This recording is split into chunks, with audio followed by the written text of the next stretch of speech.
பொன்னியின் செல்வன் இரண்டாம் பாகம் சுழற்காற்று. அத்தியாயம் 24. அனலில் இட்ட மெழுகு. கிளி கிரிச்சிட்ட சத்தமும் தாதிப்பெண் பயத்துடன் கூவிய சத்தமும் கலந்து வந்து நந்தினியையும் கந்தன் மாறனையும் திடுக்கிடச் செய்தன. கந்தன் மாறன் திரும்பிப் பார்த்து பழுவேட்டரையர் வருகிறார் என்று அறிந்ததும் கதி கலங்கிப் போனான். சற்று முன்னால் அவன் பழுவேட்டரையரை எனக்கும் பிடிக்கவில்லை என்று சொன்னது அவர் காதில் விழுந்திருக்குமோ என்ற எண்ணம் உதயமாயிற்று.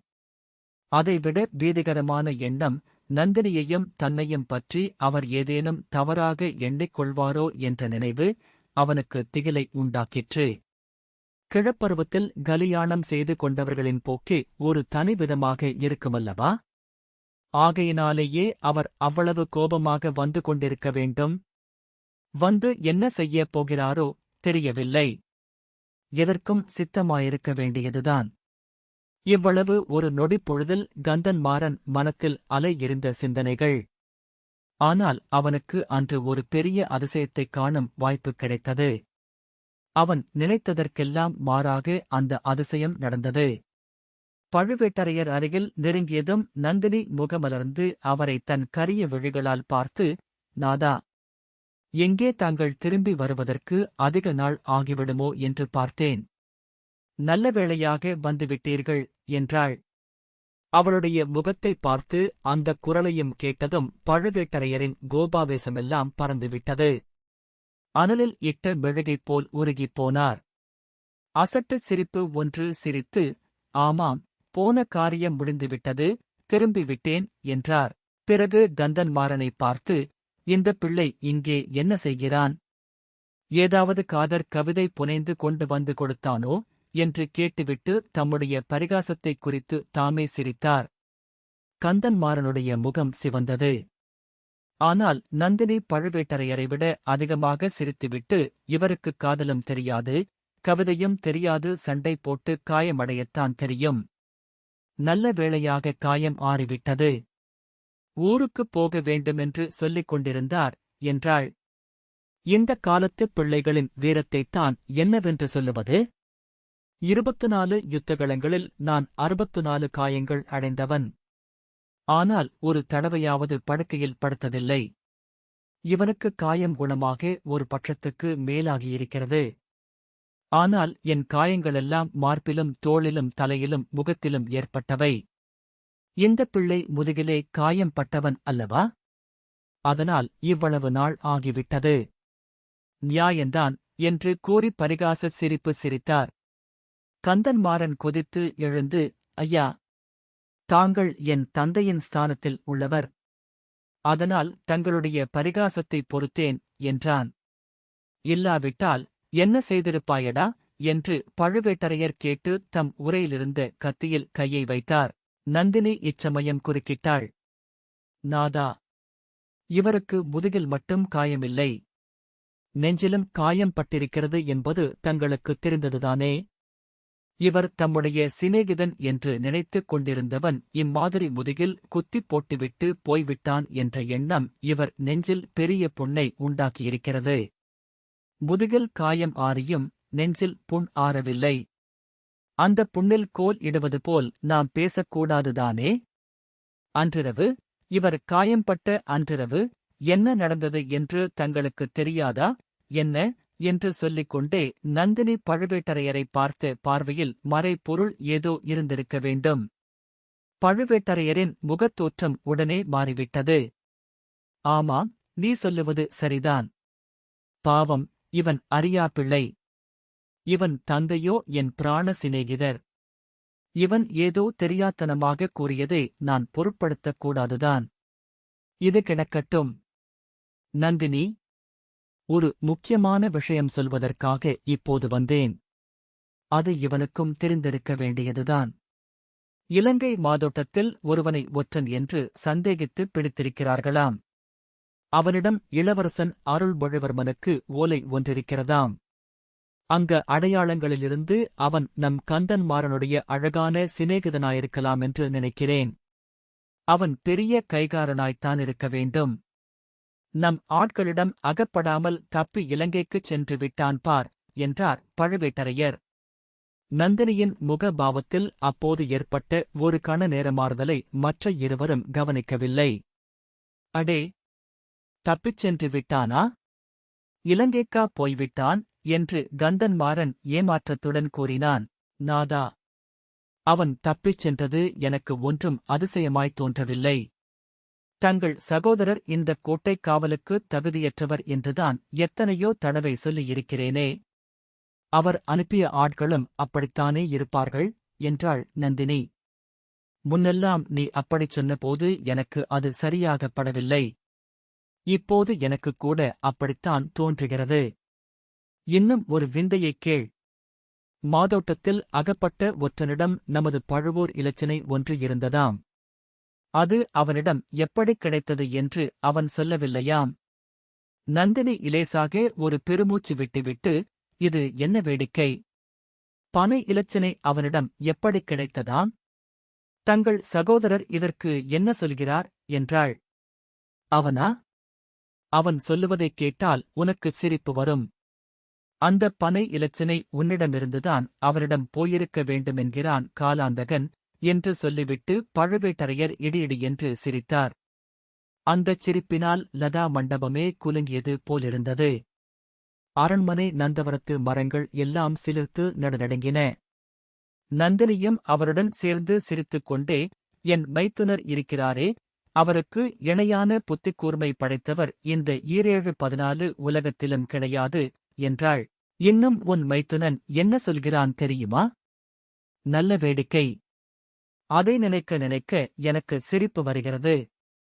தஞ்சைக் கோட்டை வாசலில் நீ பல்லக்கில் வந்து கொண்டிருந்தபோது உன்னை அந்த இந்திரஜித்து சந்தித்துப் பேசினானாம்.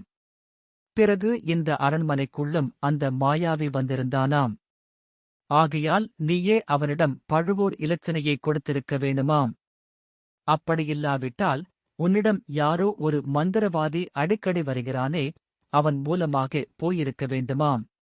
தன்னுடைய முட்டாள்தனத்தை மறைப்பதற்காக அவன் இப்படியெல்லாம் கற்பனை செய்து உளறுகிறான் என்று கூறிப் பழுவேட்டரையர் தமது நீண்ட பற்கள் எல்லாம் தெரியும்படியாக மறுபடியும் ஹஹஹா என்று சிரித்தார். என் மைத்துனருடைய அறிவுக் கூர்மையைப் பற்றி நான் சந்தேகித்தது ரொம்ப தவறு. அவருடைய அறிவு உலக்கைக் கொழுந்துதான். சந்தேகமில்லை. ஆனால் இதையெல்லாம் நீங்கள் கேட்டுக்கொண்டு சும்மா இருந்ததை நினைத்தால்தான் எனக்கு வியப்பாயிருக்கிறது என்றாள் நந்தினி. அவளுடைய முகபாவம் மறுபடியும் மாறி, அதில் இப்போது எள்ளும் கொள்ளும் வெடித்தது. கண்ணில் தீப்பொறி பறந்தது. வீராதி வீரரும் போர்க்களத்தில் எத்தனையோ வேல் வீச்சுக்களை இருமாந்து தாங்கியவருமான பெரிய பழுவேட்டரையர் நந்தினியின் சிறு கோபத்தை தாங்க முடியாமல் தடுமாறினார். அவருடைய தோற்றத்திலும் பேச்சிலும் திடீரென்று ஒரு தளர்ச்சி காணப்பட்டது. தேவி, நான் அதையெல்லாம் சும்மா கேட்டுக் கொண்டிருந்தேன் என்றா நினைக்கிறாய்? அவனுடைய கையாலாகா தனத்தைப் பற்றி மிகக் கடுமையாகப் பேசி அவனை அழவைத்து விட்டேன்.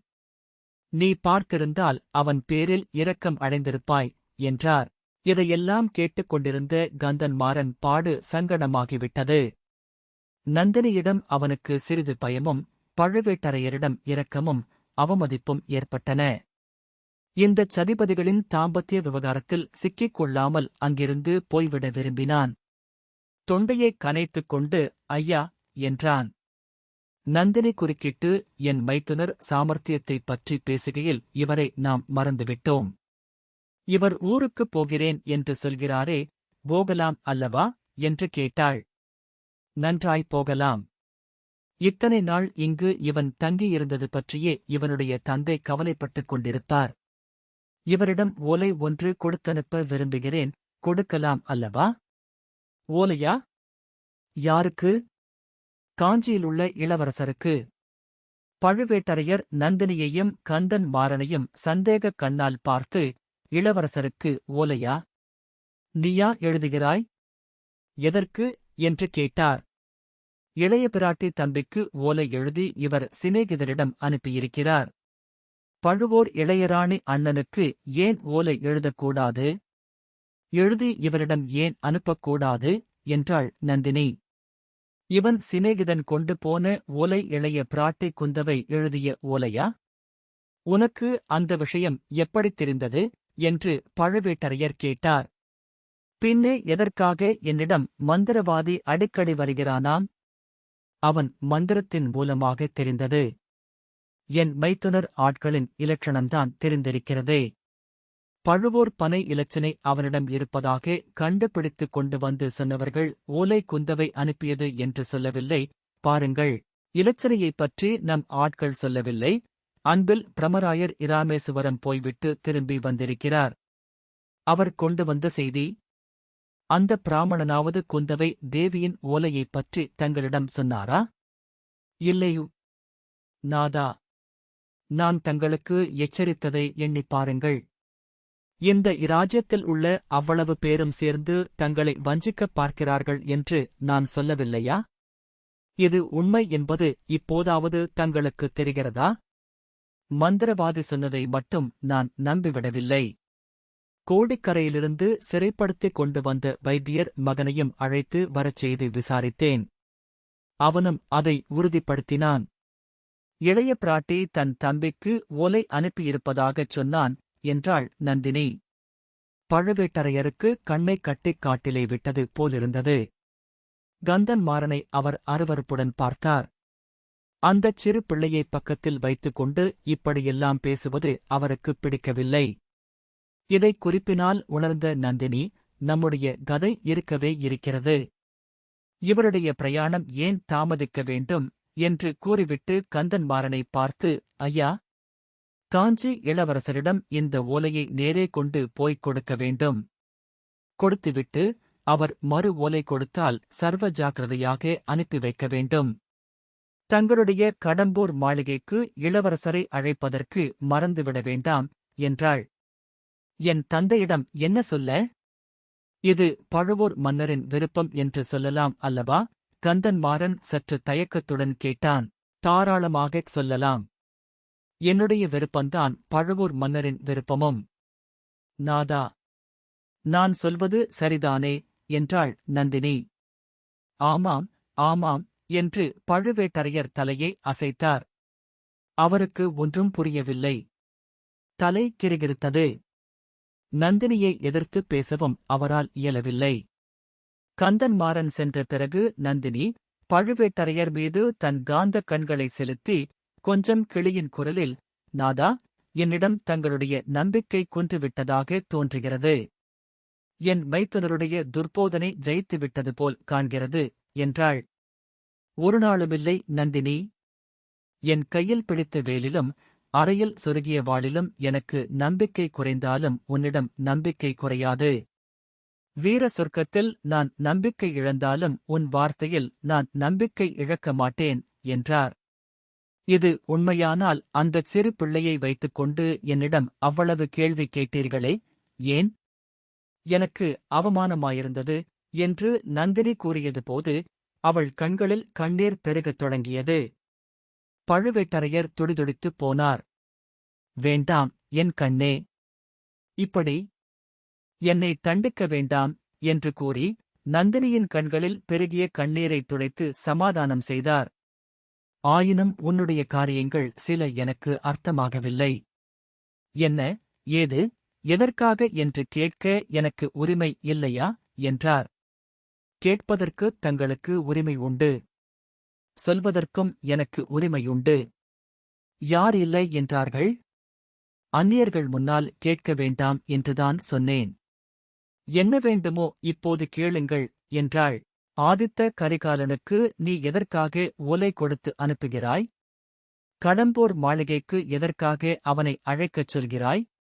அவன் அல்லவா நம்முடைய யோசனை நிறைவேறுவதற்கு முதல் விரோதி என்றார் பழுவேட்டரையர். இல்லை, இல்லை. ஆதித்த கரிகாலர் நம் முதல் விரோதி இல்லை. அந்த பழையாறைப் பெண் பாம்புதான் நம் முதல் விரோதி. அவளை எதற்காக நம் அரண்மனைக்கு நான் அழைத்தேன்? அந்தக் காரணத்துக்காகவேதான் ஆதித்த கரிகாலனை கடம்பூருக்கு அழைக்கச் சொல்கிறேன். நாதா, நான் அடிக்கடி சொல்லி வந்திருப்பதை இப்போது ஞாபகப்படுத்திக் கொள்ளுங்கள். இளைய பிராட்டி குந்தவை தன் மனத்திற்குள் ஏதோ ஒரு தனி யோசனை வைத்திருக்கிறாள் என்று சொல்லி வந்தேன் அல்லவா? அது என்னவென்று இப்போது கண்டுபிடித்துவிட்டேன். மற்ற எல்லாரையும் விலக்கிவிட்டு அவளுடைய இளைய சகோதரன் அருள்மொழிவர்மனை தஞ்சாவூர் சிம்மாசனத்தில் ஏற்றி வைக்க அவள் தீர்மானித்திருக்கிறாள். அவளுடைய சூழ்ச்சிக்கு எதிர் சூழ்ச்சி செய்து அவளுடைய நோக்கம் நிறைவேறாமல் செய்ய வேண்டும்.